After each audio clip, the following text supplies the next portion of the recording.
Hello everyone, welcome to Joy with Daily News. My name is Nick and let's move to our episode today.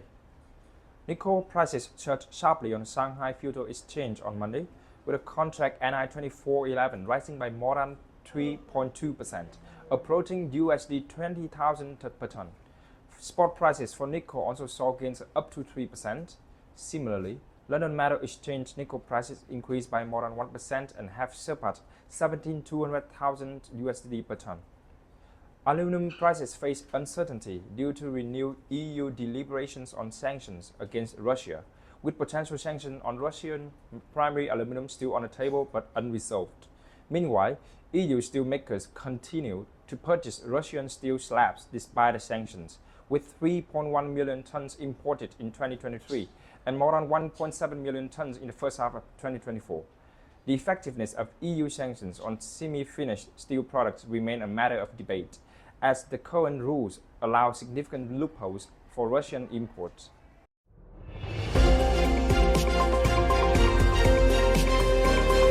Shanxi Taigang stainless steel's significantly low price-to-sales ratio suggests market skepticism about its future growth potential, especially in comparison to industrial peers.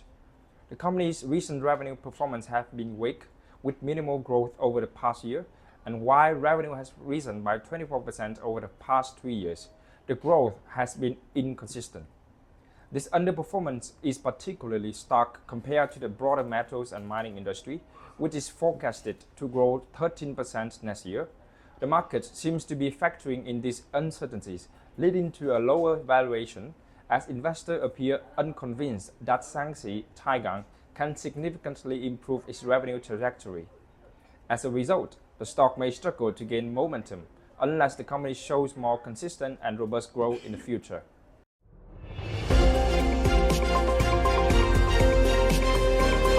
Yusco, a leading stainless steel mill in Taiwan, announced it would take a bargaining way based on the price and quantity in September for the October offers.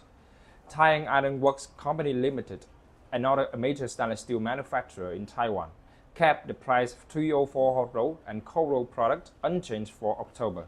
The price adjustment of the two producers were basically in line with market expectations. Market participants believe the fourth quarter is a traditional peak season for stainless steel replenishment. Both Yusco and Taiwan will likely benefit from hotter buying if nickel prices continue to rebound.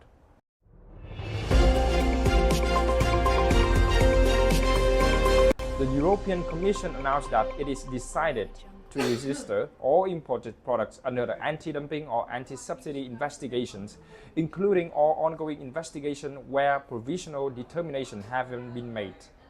The target of these decisions is to deal with unfair competition, such as overcapacity. This move is also expected to avoid a surge in imports of products that are under investigation before the imposition of measures. Imports were usually registered on a request from the EU industry until now. The registration could collect retroactive anti-dumping and countervailing duties subject to compliance with legal conditions. The retrospective collection is not automatic and requires certain conditions to be met. The decision is made on the final stage of its investigation.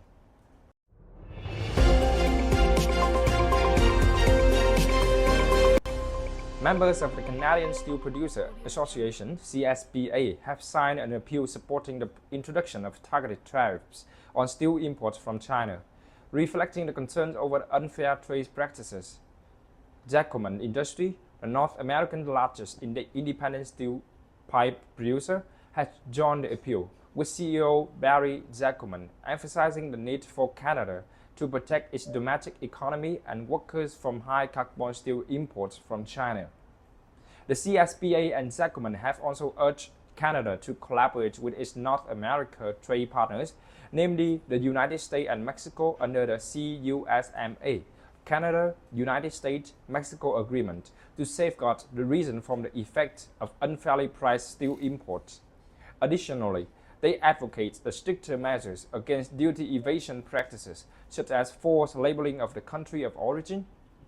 In August 2024, the Canadian government announced a 25% tariff on Chinese steel and aluminum imports. In response, China filed a complaint with the World Trade Organization (WTO) opposing this action. Canadian steel and aluminum producers continue to push for swift imposition of these duties, citing the influx of Chinese metal threatening local jobs and market stability. And that's all for the news today. Thank you so much for listening and see you in the next episode.